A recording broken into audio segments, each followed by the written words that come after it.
Good afternoon, everyone. Welcome to our third Jornadas Boston College. A special welcome to our first-year students, their families, and all members of our community watchers. Thank you, Analia, for hosting this event, and over to you, Anna. Thanks, Ivana. Welcome to our first-year students too, who are participating in our jornadas for the first time, and welcome to all our students and Children's School Boston College community. I would like to say a few thank yous. First, thanks to our school authorities for their trust. Thanks to Ivana for always being there. Thanks to Martha Crespo from our teaching staff, who will be moderating the Q&A session after the presentation. And last but not least, thanks to Marina for her technical support today. And now, yes, a big welcome and thank you to Martina. Martina Maya-Callen is a socially conscious artist from the United States who has spread the message of body acceptance, self-love, and mental health internationally. She has started a global movement, Love Your Vessel, shedding light on topics often hidden in the dark, such as eating disorders. Her work has been featured on Cosmopolitan, Teen, Vogue, Yahoo, Glamour, Bustle, Amy Smart Girls, and more. She is the board president of MARP, and she has always also presented for and been published with the United Nations. Thank you, Martina, and welcome. Over to you. Thank you so much, Analia. I am so happy to be here today and get to speak with you all about something that is incredibly important to me. So I am, again, Martina Maya-Callen. I'm from the United States. I'm from Laurel, Maryland, which is very close to Washington, D.C. And the reason that for me, body acceptance and self-love is so important is because for an extremely long time, especially when I was in elementary school and middle school and high school, I really didn't have that like recognition or love for my body and recognizing the beautiful and amazing things that it does.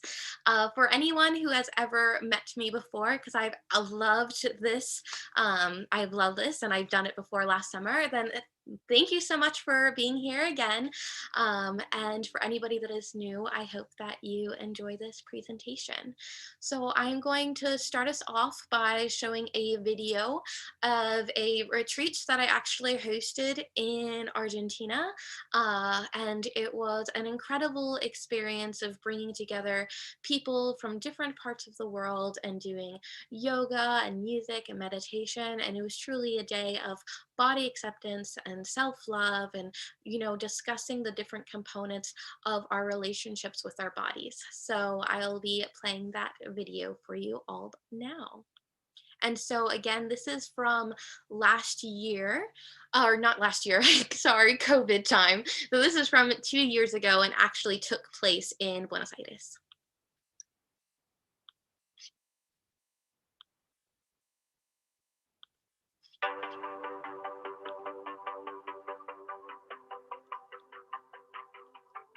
Our beauty is within ourselves. It's not our outside appearance.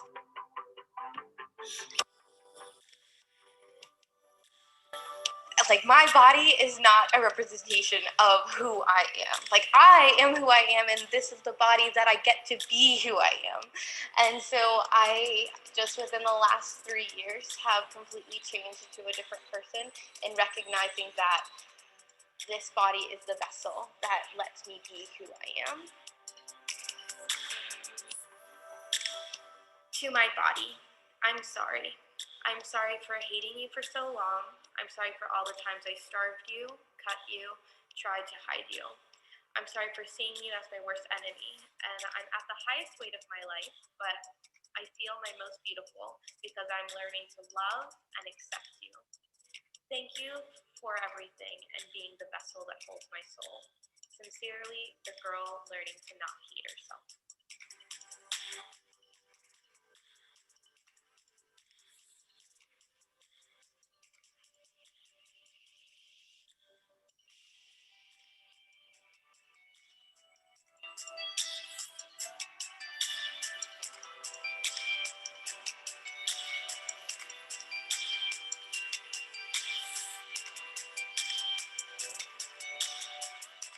are positively beautiful in any form of room. And even if that is me, like at 2 a.m., like, going somewhere, I am beautiful. And even when we go to magnificent galas, we can always be beautiful. I do not feel like I'm a girl trying to no longer hate herself. I feel as though I am a girl who is on this continuous journey of growth and acceptance and recognizing my worth in the world and within myself.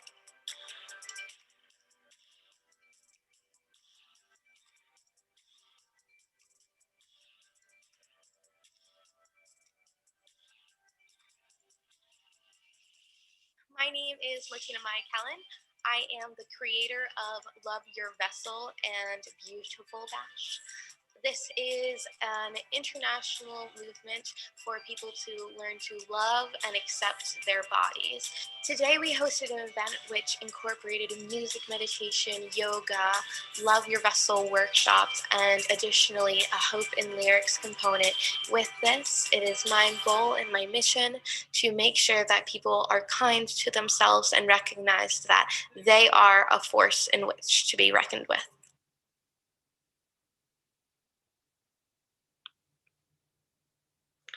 So the video that we just watched was from an event that I did in October of 2019. And this really was built upon so many different components. And there's that part in the middle where I'm actually sitting on the ground and I'm looking at my phone and I'm reading something out loud. And that was actually my very first social media post where I was honest about my struggle to love and accept my body. And so for a very long time, I felt that my body was a war zone. It was something to not be appreciated. And I honestly didn't know how to live happily within my body. And it is those tiny little steps of recognizing that that is not a way to live, and that there's so many resources to provide assistance and to recognize an individual's worth that really propelled me to learning to love and accept my body. Now, if you have seen this, or if you've seen me before, you have most likely seen the video that I'm about to share. And don't, if you're with other people who haven't seen it yet, don't spoil it. But basically, during the time when I was learning to become appreciative of my body, and I was also really engaged in social media and recognizing that the things on social medias are not just highlights, so not just an individual posing the absolute perfect way to be presented, but very often these images are photoshopped. And so there's this thing called Frankensteining, where they actually take the arms of one girl and the torso of another girl and the head of another girl and the legs of another girl to make the perfect body. And so the individual who you might see on magazines or on social media or maybe even on TV is not an actual person. And so because of that, is why I want to share the next video, because learning to accept and love my body really started to stem from recognizing that all of the content that I was absorbing and all of the media content on social media or in the actual media or in magazines, like recognizing that that wasn't just, a good friend smiling at it and someone capturing a picture. They are very positioned photographs and are very often heavily edited. And I learned that I can no longer compare myself to those images. So I'm going to share another video that is very eye-opening when thinking about Photoshop and all the things that Photoshop can do.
So for anyone who has seen that video before, it is just one of those reminders of the power of Photoshop. And that was Photoshop years ago.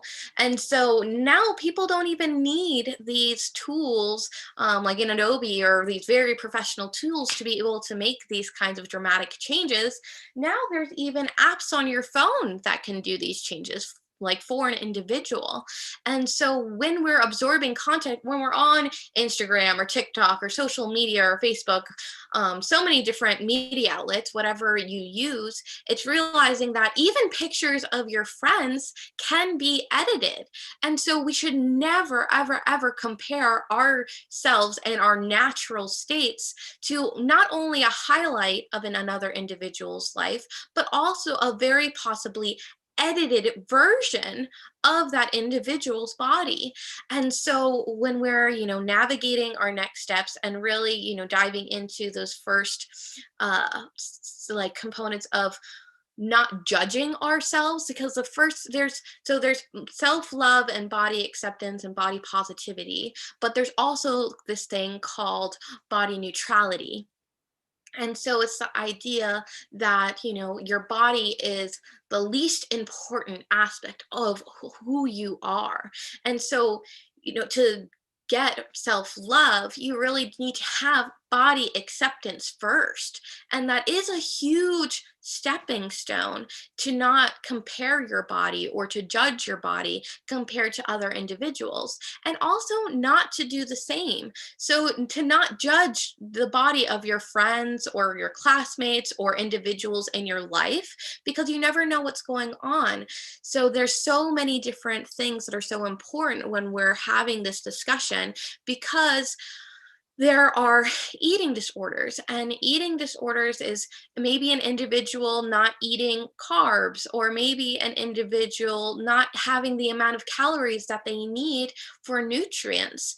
And it is so important for individuals to not only feel comfortable in their bodies, but also to eat and to feel comfortable with eating, and to not judge the food that they consume, and also the food that other individuals are consuming, to make sure that they have the nutrients in their bodies to survive. So with this, this is such a large topic. But if you recognize that somebody in your life who's feeling uncomfortable with their bodies, it can really lead to something that is really important that you need to talk to an adult about, or make sure that the individual gets the right food and nutrients in their life. And so that is why I am so passionate and dedicated to this topic, because it has a very high mortality rate. In the United States, eating disorders have the second highest mortality rate out of all mental health illnesses. And so it's so essential that we have this conversation.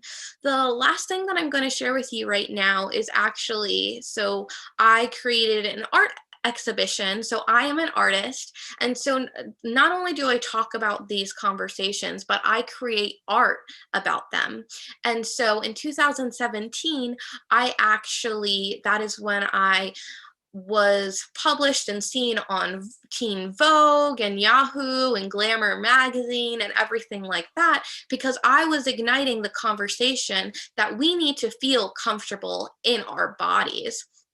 And that, there needs to be judgment free on not only our own bodies, but on the bodies of others around us, which really ignited my passion and love for being able to create art to talk about these things. So I made an exhibition that I will just quickly show you through, that basically is, but I don't know why it keeps going to the wrong screen. That basically is all about, using the tools within ourselves to feel comfortable in our bodies. And so this is a virtual art exhibition. Due to COVID-19, I created a virtual art exhibition so that I could continue my message of body acceptance and self-love on a virtual international platform. And this art exhibition actually went global in 48 hours after launching. So within 48 hours, it was actually viewed on every continent except Antarctica, which is heartbreaking, but I also don't know anyone in Antarctica, so it's reasonable that no one there has seen the video, or not the video, but the exhibition. And so here I'm just going to do a very small walkthrough so that you can see sort of the work that I create.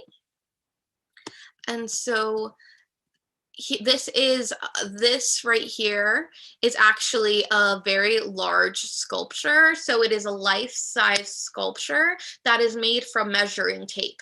And it's basically igniting the conversation of how we need to free ourselves and to release ourselves from being constantly thinking about our body as a number, and to think about our body as our body that can do these incredible things like dance and laugh and play with friends and go on swings and run and eat, and recognizing all of those beautiful components of our bodies. So these are all life-size sculptures. And this right here to the right, sorry. This right here is actually a large installation that I made that was basically a installation that was over 8 feet tall. And inside of it, it described what it was like to have these negative thoughts and feelings about an individual's body. And so here you can see, an individual coming out. So it was a closet, and inside the closet, it depicted what it was like to have those negative thoughts and feelings. And then on the outside, it was made out of whiteboard so that people could write messages of positivity and self-love and body acceptance. And so it was a truly amazing installation. And I'm gonna start my master's degree this upcoming fall. So next month I'm starting my master's degree, and what I am going to be working on is creating this installation and making it portable. So I did this installation in Maryland and it went viral, and it is my goal to recreate the installation and make it mobile, so that way I can do this in lots of different cities and to have these kinds of conversations about body acceptance and eating disorders and love your vessel, so that way we can work towards ending the stigma about our relationship to our bodies and to promote self-love. And so that's currently what I'm working on. And so this sort of gives you an idea of the installation that I created to promote self-love and body acceptance. And the biggest thing that I can share with you all first is that what you see on social media is the highlight of an individual's life and is very often edited, and that body acceptance really starts from a place of non-judgment of others' bodies and your own. And so I really hope that I know this was very quick, but I really hope that you can leave this conversation with recognizing those two components as absolutely fundamental parts of body acceptance. And I would absolutely love to hear any questions that anybody has, or if you'd like to see something again.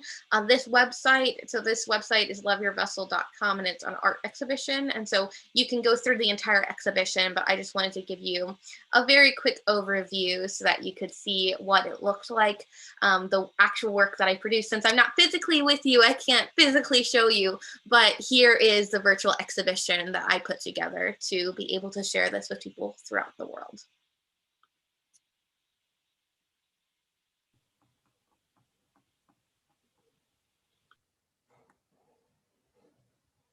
All right.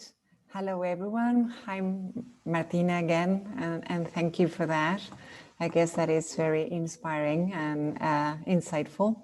So one of the questions I've read is whether self-acceptance and body acceptance and self-acceptance and positivity can be taught. or can be learned, and how? Absolutely. So with a body acceptance, it is absolutely an individual practice. And so for me, what that looked like is writing a love letter to my body. And even if it's not how I felt, like how I actually felt, it's the relationship that I wanted to have with my body. And so writing a letter to my body and talking about my stretch marks and my cellulite and the size of my legs and my belly rolls, and recognizing that those components of me that are viewed as flaws within society are actually just components of having a body, a component of being a human. And it's one of those things where when you start practicing gratitude, and it's another component, starting practicing gratitude for what your body does. So when you're just even walking to class, recognizing like your body, like having food, drinking water is the nutrients that makes your body have the ability to walk to class. To when you're dancing with your friends, recognizing that your body is like allowing you to do these amazing things. So it's not something to hate or dislike, or that is your enemy. It is your vessel for expression. It is your vessel for happiness. It is your vessel to learn. And so it's that shift of gratitude and also recognizing the amazing things that your body's doing, even from allowing your fingers to type the question. It's really, you know, that baseline of starting. And also, if an individual is interested in more information, there's also the Love Your Vessel website, and also the National Eating Disorder Awareness website. And there are actually 10, I believe that they have like 10 ways to appreciate your body more. And there's even if you just type that into Google, very often you can find like body positive, self-love, self-acceptance things that can help promote one's relationship with their body. Thank you. Another question is, where, for example, if somebody feels uncomfortable about their own bodies, who can they turn to for help? Absolutely. So I really think that is so important to talk to an adult if you're feeling uncomfortable with your body, because an individual that is an adult most likely can provide better resources to you. So there's obviously very different scales of severity. And so if an individual is no longer eating because of their relationship with their body, that absolutely needs medical attention immediately to make sure that they're getting the proper nutrients. But also just feeling uncomfortable with your body can really be a burden in your life experience. And so letting people know how you're feeling like an adult is essential to get the support that you need. Mm-hmm. Thank you. And there is another one here, which is quite interesting. What can a teenager do to learn not to judge others or themselves?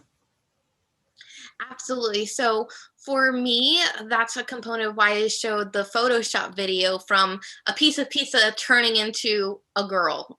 Like for me, there's just no better what than seeing a food turn into somebody that looks like a supermodel that would be on a magazine. I think that very often with social media, we often judge ourselves because we're sitting down and we're slouching and our bellies are having their rolls, and maybe we're eating pizza and we're scrolling through social media. And then we see somebody who is prim and proper and holding in their stomach and everything like that. And so it's recognizing that on social media, those images can be edited, but it's also like if there's individuals or friends that you have that you compare yourself to, it's really important to recognize where that is coming from. Like, what benefit do you or does an individual get? Like, what benefit do I have sitting next to my friend and thinking about how her hair looks so much better than my hair, and my hair is just the worst, and oh my gosh, like there's no benefit that comes from judging our bodies to someone else's bodies. We can appreciate that their hair looks nice, but it's when that observation turned into judgment of, oh, that individual is better than I am because of their hair, or I am less interesting or important than that person because their hair is better than mine and mine is just terrible.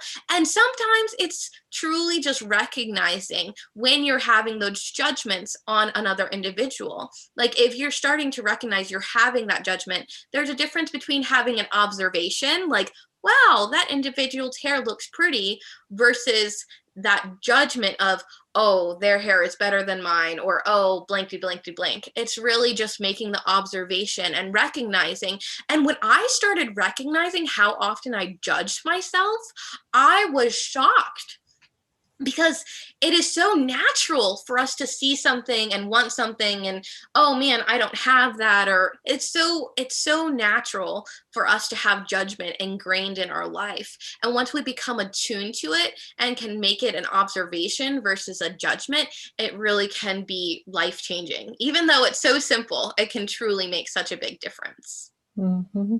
Right, you are. Martina, there is another question here. Would you say people are becoming more open to different body types, or there's still a long, long way to go? I think that both. I think that people now are the most accepting that I think they have been in my lifetime about body. And the thing is that we didn't even start this conversation, but a long time ago, a bigger, fuller body was actually a sign of richness. And so it was beautiful to have a very big and curvaceous body. Like that was the definition of beauty a very long time ago. But in my lifetime, thinness has always been the definition of beauty within media. And so the definition of beauty not only changes with time, but changes in location. Depending where you are in the world, maybe the definition of beauty is different.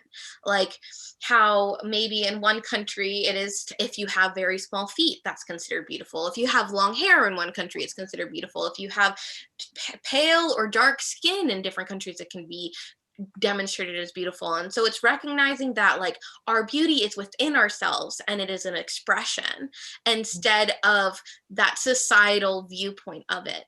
And I think that now in my lifetime, people are more accepting of different bodies and even different identities.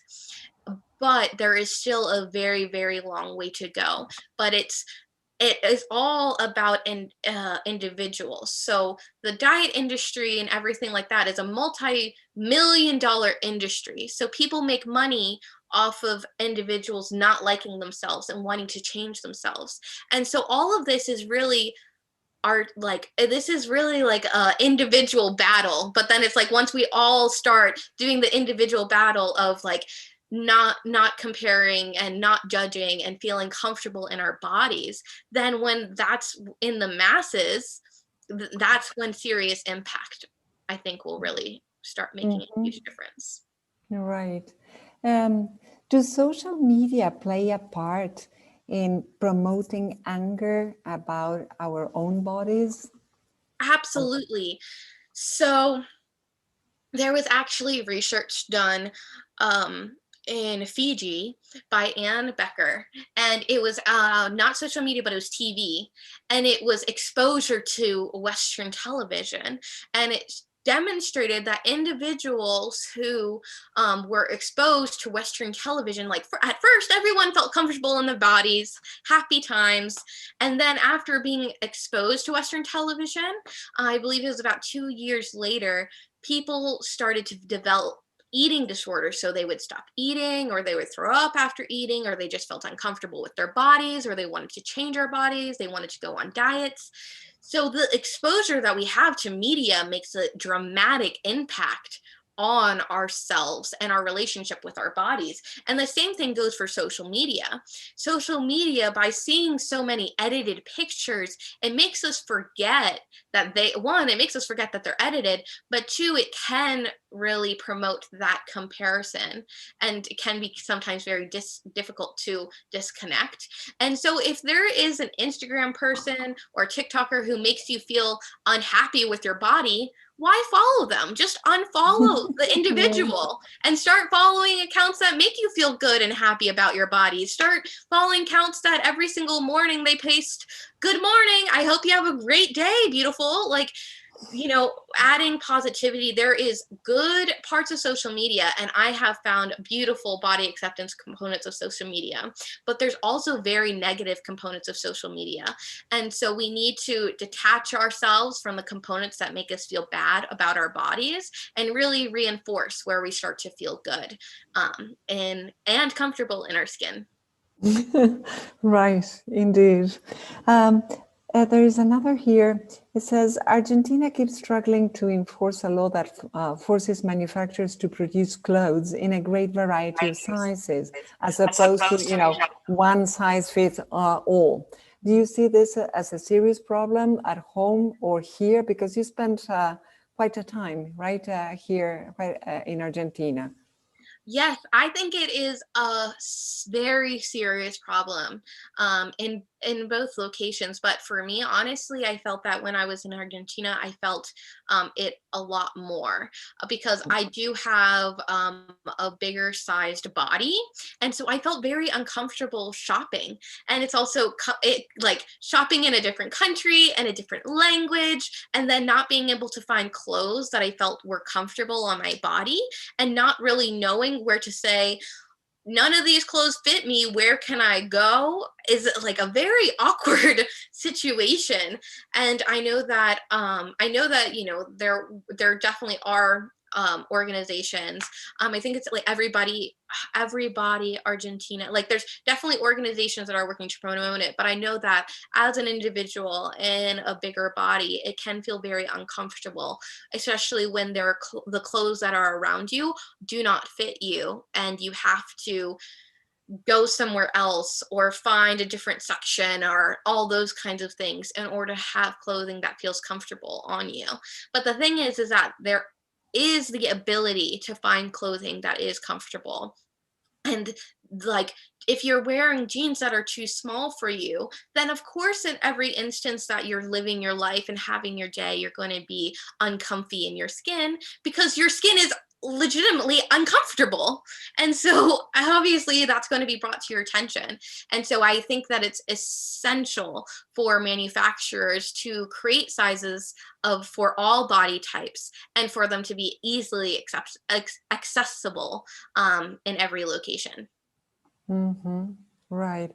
And going back to while you were here, would you say that views of people's bodies are the same or different from those in the USA? I think that it is I think that it is similar. There's still a lot of media and engagement and everything like that. So I really do think that it is quite similar. I think that for me, I feel like the body acceptance community in the United States is bigger, but it also can be because I am from the United States, so I have more easy access to that community. But I do know that the activism that is going on in Argentina is very powerful, and that there needs to be a bigger force behind it. I mean, it's incredible the work that's going on, but the bigger force, just like as in anywhere, is so critical to make sure that things like manufacturers having to make like clothing for all body types, like the fashion, all those components are very, very intense and embedded everywhere. But I think that the lack of available in sizing while I lived in Argentina definitely reflected like a lack of acceptance, I believe, of different body sizes and types. Mm-hmm. Here's another. How can we react if somebody laughs at our body? If somebody laughs at our body, right. well, firstly, that is a reflection of them. If there is an individual who is laughing or making fun of your body, that's not somebody that you really want in your life. And honestly, that is a reflection of who they are, regardless of what they're laughing at. Like if I'm sitting down and someone's like, I remember when I was 14 years old, I had like a little bit of a tummy, and I was a competitive gymnast, and my gymnastics coach patted my stomach and said, "Are you pregnant? It looks like it." And I left gymnastics practice and cried and cried. And this was from a grown adult man telling me when I was 13, 14 that I looked pregnant just because I had like a little bit of a tummy, and they patted it.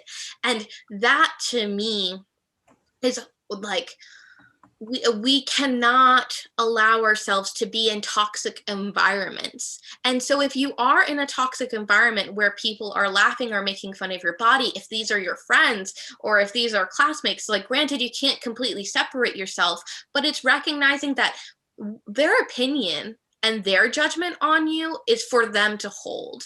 And that like, it's very difficult, but being able to not accept other people's judgments of your body is also a foundational component of being able to accept your body, because so many people say so many things all the time. And I like, if you're like, even sometimes telling an adult isn't the best thing. Like I had an adult judge my body.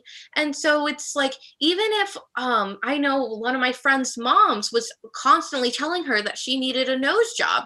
And so if there's an individual who is an adult that is telling you to change your body, like try to find an adult who is working with you to help you accept and love your body, because you never know.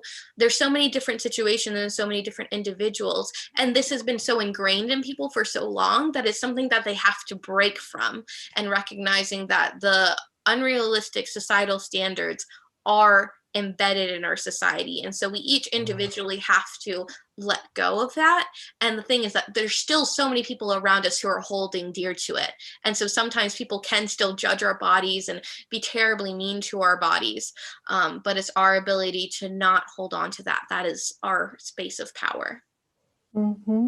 Theo has just written whether being angry at your own body can affect our relationship with people who are close to us. Absolutely. So for a very long time, I was angry with my body and I didn't like my body. And so I wouldn't hang out with my friends, or I wouldn't go to the pool, or I wouldn't go to the beach, because I didn't feel comfortable in my body and I felt angry towards my body. So I didn't want to be in my body at any of these places. And so it can impact our relationships with other people, because maybe we avoid people because we feel so self-conscious in our bodies that we don't want to be around other people, or we feel like we don't deserve to be around other people, or while we're around other people, we're currently just judging ourselves. Or it can make us, maybe if you're comparing yourself to another person, maybe that anger that we have to ourselves and that anger that we have in that judgment to another person can hurt a friendship or a relationship, because it can make you judge that individual and make you think of mean things about that individual because you're hurting, because maybe you don't feel like you look like that individual. So I think that comparing and anger and everything, and what's also important to realize is that anger is a secondary emotion. So if we are sad with our bodies and then we become angry with our bodies, like anger doesn't come first. It's usually from a place of happiness or sadness or grief, or wherever it comes from. Anger is a secondary emotion. So if we're feeling angry about something, we need to evaluate what we're actually feeling instead of expressing that anger. This has to do with your own process, Martina. Was there a sudden realization or a sudden event that led you to become more aware of issues such as this? Or was it simply a gradual process? It was actually a very big process. So a very big, like, instant moment, I believe. I was on Instagram and it was the new year and I wanted to go on a diet to change my body because I felt uncomfortable with my body. And while I was looking up like diet plans and stuff like that on Instagram, I ran across a woman who looked like me, who was celebrating and loving her body. And I was like, what is this? Like, this is crazy. I've never seen this before. And so there was this woman and she was just doing yoga and she was just living her life and she was dancing and she was just happy with her body. And it was the first time I had ever seen something like this on the internet. And so I started following her and I stopped following all of the diet accounts or like Thinspiration accounts or anything like that. I stopped following anything that was promoting changing my body and instead only started following people who were loving their body just as it was. And so it was truly like I was diving deeper into diet culture. And then it was finding this woman who was loving her body that completely shifted everything for me because I realized that I'm allowed to love your body. And sometimes you don't even know that you're allowed to love it until you can hear someone else say it. Mm-hmm. Right. Well, you were talking, I was thinking of the pictures we consume, right? Our diets is not only about the intake of food, right? But what we look at, what we perceive, right? And what we, as you said, who we follow. It's as simple as that. Mm-hmm. Absolutely. All right. Well, apparently we have run out of questions. No more questions, guys, in the chat. Thanks, Martha and Martina. Yes, Martha. Annie, there is one last one. What are the, Martina, one more. What are the advantages of being happy with your body? Agustin asks. There is every single advantage that an individual can imagine. From one, just a casual boost of serotonin making you happier, but also just I like being able to go to the pool or go to the beach or even wear shorts and feeling comfortable or playing soccer with my friends or just sitting down or not feeling guilty while eating ice cream to just dancing and to not trying to hide my body. The life shift that I had from going from hating my body to accepting my body was the biggest shift I've ever made in my life because it started making me feel comfortable and making me really live out my life and being excited for all the opportunities versus being scared to even be physically present in them. And so if you're in a place where you're feeling uncomfortable with your body, I truly recommend starting to appreciate your body and thinking about all the amazing things that it does for you. Martha, Martina, thanks for this great conversation. Thanks, Martina, for your eye-opening presentation. Our students have enjoyed it a lot. Lots of questions in the chat. So thanks again. And thanks, Marta. And to the students, see you tomorrow in our next session of our Jornadas. Goodbye. Bye, everyone.